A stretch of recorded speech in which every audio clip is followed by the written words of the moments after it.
something that all of us have in common is we have 24 hours in a day.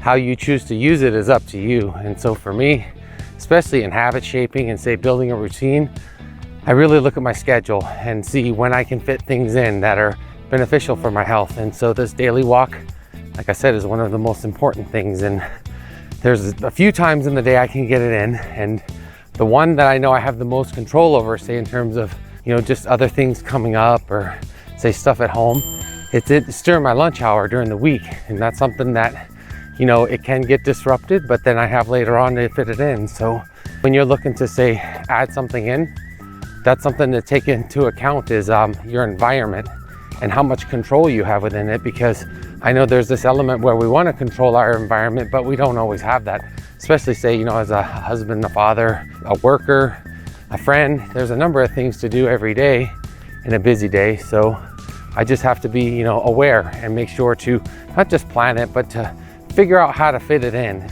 That's how you kind of start, say, shaping a habit or building a routine, let's say, is to make it kind of almost the same time every day when you can. But there's some of us who have schedules that are very, say, wild or unpredictable. And in those scenarios, you just have to work a little bit harder, but you may have an advantage somewhere else that we don't. So it's all about how you see it and just having that positive mindset, trying to build all this stuff. So trucking along. So one of the things for today is the positive psychology element in this. And it's such a broad field, it's really something we're going to dive into as we go along. There's a lot of different, say, concepts, thoughts, ideas of how to change and get your mindset, say, in the right place. And so one of the things for me, I know today specifically, is in the area of thankfulness and gratefulness. And so like I could just on one hand say, I'm not walking as fast as I was months ago, or these shoes are uncomfortable, and thinking about wanting to buy a new pair, or even the fact that I got a ton of stuff to do later. I could focus on, say, those negative aspects.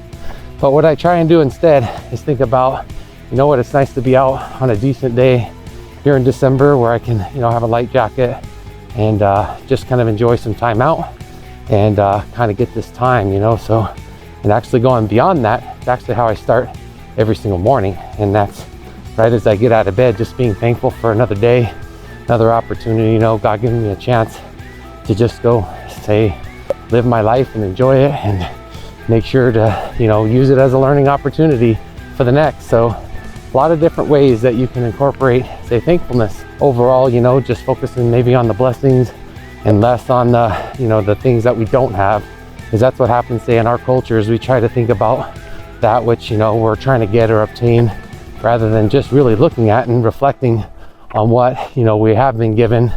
And that's actually really powerful. So that's one way to do it and how I do it. One of the most important things, I think, especially when it comes to weight loss and fat loss, is tracking calories. And so now that I am tracking calories, I wasn't, say, perfect about it the first week, just kind of incorporating it in. I'm gonna be doing it a little bit different, this year, not necessarily in terms of, not accuracy per se, but just how often, how frequent I use the app and kind of look at those numbers, because it's really more important to have life balances. Let's just say if I check in a couple times a day, I don't need to be in the app all day and scanning things all day and thinking about foods I'm gonna eat all day and all week. I think that's not a very healthy habit. FitnessPal and incorporating, say, the tracking of the metrics of calories in. Now, the first thing that I've already noticed in trying to change it from where I used to be is I try to revert, say, to my old ways and click it throughout the day and check food and scan as I go, in order to, say, be more effective and make it a healthy habit. I think what I'm gonna have to do is just get back to my meal prep, and that way just log it the whole week ahead. And that's what I had built to at some point, where I was able to log my whole week ahead of time rather than trying to get one day ahead. And actually what I found that's been a struggle is, when I first started using FitnessPal, it becomes like this chore almost. And I think it's a reason why a lot of people don't like to do it. It is good for, say, accountability. So the one thing I do like that I brought back in is that food scale. So I'm measuring out my, say, when I'm having chips or cereal or something that the calories can go up pretty fast. Just using that food scale, make sure that I'm not exactly accurate. You can't be to the exact calorie, that's not the point. It balances out over time. But at least I'm being accountable, right? I'm at least trying to do the right thing. And that's what's most important in this, is just kind of coming up with a system. There's nothing more eye-opening than when you're snacking at night. It's what I've done the last couple days, and you're using that food scale to account, and you just watch the calories go up. You're like, wow, that goes up pretty fast with, say, like chips and candies.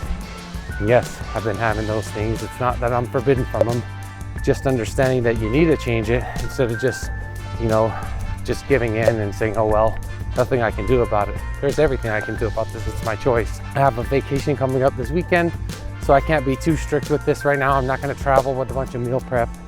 I'm just gonna go estimate and do my best. So this week isn't gonna be kind of accurate as I wanted to anyway, but I'm just trying to stay around 4,000 calories for the day, just for this week. And it's kind of perfect because I'm just starting out, but I don't really dial in, say, FitnessPal and the food scale like really, say, strict or really disciplined, unless I'm cutting and I have a very specific, say, body fat percentage or how lean I want to get. And you'll see that in the Xform series when I do, say, go to extreme levels, but it's just for a small window. Just like taking a habit away, it's putting one in for a little bit and then pulling it out. Yeah, so far so good. A number of the other habits from Xform going okay. Hey Coach, appreciate you joining us. Can you go ahead and tell us some of the tips and strategies you use in FitnessPal to stay successful all these years? Absolutely. So I've been tracking food for about 9 years. I've done it in various, but it wasn't exactly helpful until I started doing it correctly.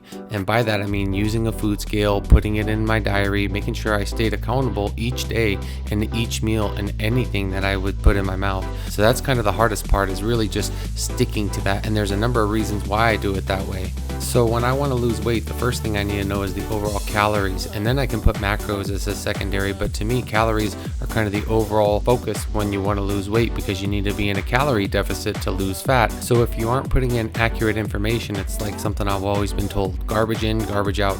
So you really don't get accurate data unless you're going to take the time and the effort to make sure that what you are putting in is somewhat correct. You can't track every single calorie, but you can be fairly close, and over time it'll add up. And it's all about the law of averages and being consistent. When you start adding items, you can either scan them or search for them. What you want to do though is make sure that each of those, say, for sure the calories are correct, and you can look at the macros as a secondary, but compare it with the label and just make sure that your measurement is correct. So I like to scroll down to grams if I need to. If it's just one serving, it's fairly easy to just put one, but that's one thing you want to check, is to make sure you're in the right measurement. And sadly, some of the labels actually don't have, say, the weight and the quantity correct per the actual entire, say, container. So you need to check that in the beginning. Just weigh out each serving so that you know it's correct. And one of the things I would do in the beginning before you start eating the food and then logging it, why don't you pre-log it? Just go ahead and add it in there, weigh it out, and what you may do is see how many calories it's going to cost you. Don't grab a bag or a full container. Just go through each serving, and especially in those times where you want to have those extra treats and snacks, it's really helpful to see the calories before getting in there, because once you put them in, you can't take them back out. You have to go burn that off. And if you're big into macro tracking, that's when you start making things lopsided. Now you got to go have a giant serving of protein to balance out the carbs and fats you just had, say, in the snacking world. So it's just something that's going to help you be accountable. And something else you can do in FitnessPal is really check the overall macros per meal. If you have the premium edition, it'll be there for you. If you don't, sometimes you can turn your phone sideways and get each layout. But if you don't have that access, you can always go to the web view on a desktop or a laptop to see your overall macro breakdown. And if you're brand new to this, I would suggest, getting in the feel for adding, certain ingredients, adding meals. Get kind of comfortable with that for about a week. But once you start getting kind of the feel for it, you can start doing it a different way. And this is what I like to do generally, is adding recipes when I can. And this is mostly when it's just repetition, when you're having the same thing or going to have the same same meal prep or same style of meal. This is very helpful. And not only does it just make adding easier, but it makes your log look cleaner, so you really don't have to go through a whole lot, and you can just kind of see everything at a quick reference. And then as time goes on, your log is going to build up, and it's going to get to the point where you have so many different things in there. And if you want to make a dish again, you can go to that as an idea, or you can just have that as a quick reference, say, to edit if you want to just make something slightly different. It just makes it way faster. But my favorite reason for using recipes is because it's something that you can create a dish and you can edit very quickly, and you can change, say, quantities, you can change the ingredients really quick just to make a meal that is customized just for you based on the calories you want, the macro ratios you want, rather than trying to add certain things off of the back of the boxes and doing a lot of math. You can just add and edit quantities as you go and make sure that, hey, if something doesn't work, you can pull it out or cut it in half. It's really easy. Let's suppose if the calories are too high, you can change the quantity to be just more. Or you can, let's say, if there was an ingredient where it had, say, too much fat, you can say use less of it or change it out or substitute it for a different ingredient. And then once you've logged that meal and had it for, say, the week and some meal prep, and then you want to come back to it the next week but change it a little bit, you just go into the recipe and you can edit it again, and your old quantity will stay where it was, and then the updated value once you save it stays in place. So now you have, say, that's how you make recipes better or change them to get to be more your liking, because now you're getting it to fit your preferences and your caloric and macro needs as time goes on. So as you go edit it again and each of the weeks go by, you've now evolved it to be something that is what you need and what you like. And finally, one of the cool things too is that if you make a recipe and you put it in your diary and you have other friends in FitnessPal, they can actually go into your log and download the calories and the macros, not the ingredients, but if they were to, say, have that meal, they could incorporate it into their diary so you could share meals, like, say, in a household. So let's go through a really quick example of a single serving. This was a pancake I whipped together really quick, just something super easy, and it's one serving. Pretty much what we're going to do is just add a name to it. I use a couple different naming schemes. This is one that I called banana pancake, and it was because that was kind of the base ingredients. I also kind of use a tag name, something that gives it a macro indication, so I called it low fat. And now we're just going to add in the ingredients we need to make this quick recipe. And so I used a Kodiak pancake mix that you can get at Costco for fairly cheap for the most part in terms of price per quantity. And so we're just going to find the one that suits it best. We didn't use the scanner, and this is one that you need to make sure that you pay attention to the measurements. And I used the food scale to get it in grams, but there was no grams, so therefore I had to do a little math and make sure it's 1.5 servings, and it was about 80 grams, but I didn't have that in the listing. So sometimes you'll have to do a little bit of math and just make sure the quantity is correct in terms of the calories. And as I add my liquid egg white, this is another great example. I didn't use tablespoons to measure it out. I used the food scale in terms of grams, and it's something that you'll get used to. Measuring cups aren't always correct. The scale is your best accuracy, so that's something you can rely on. And here, as I add the rest of my base ingredients, there's other things I didn't add in this, but these are weighed out. These are the most calories. So I have other things like artificial sweeteners I added and vanilla extract, and since those are so low in calories, I'm not going to add those due to the inconvenience. And that's what's important, is that you make this to where it works for you, but I am consistent about it. I know it has a lot of carbs and low fat. I renamed the macro tag to reflect that, and if I wanted to change the macros, I could edit any of those ingredients just to make it a little bit less or a little bit more, just to get the difference that I need. Now, that was a super fast overview. If you'd like me to slow down and go into more detail in a future video, please comment below and let me know what you'd like to see more of. Here's a quick tip for your next grocery run. So a lot of people think that, when it comes to salad, that's the right decision, and it kind of depends. Because really, if you're trying to get more vegetables in and you come pick some, say, random dressing, this is 120 calories that's only 29 grams. It's not very much.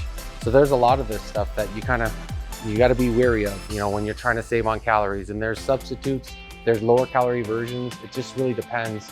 One of the cool ones though is if you get Greek yogurt, you can mix it with this stuff right here, which is just the seasoning packet. And if you look on there, that's 0 calories.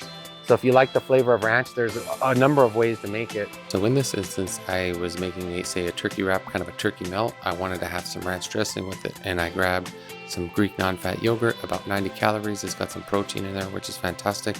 And then all I'm going to do is just add some of that powder in there. Yes, there's calories in it, but it's for the most part 0. It adds minimal, in my opinion, for the volume. And use as little or as much as you want. Add some green chili powder in there if you want to put it up the pizzazz a little bit. And that's what I did. Just mix it together really well, give it a little taste and see if it's to your liking. And then you can pop it on your wrap or whatever you want, like on veggies, just something that helps keep the calories down versus a regular ranch, which is going to be around 100 calories for a lot less. So this is one of my easy hacks to do. Really great tips and hacks. Thanks for your time and thanks for joining in, and we'll see you in a future episode. Take care, Coach. So that's where we're at for this week. We just got the weigh-in done, 195.6. So pretty much no change, 2 weeks. Something I will say about, yesterday's meal is that it was a little bit salty. So, there's a reason I could be holding water That's why I don't like to focus on the scale so much, just because the scale can change. See what happens next week and see if the results are, staying the same, or if we're going in the right direction and how fast we're going. So till then,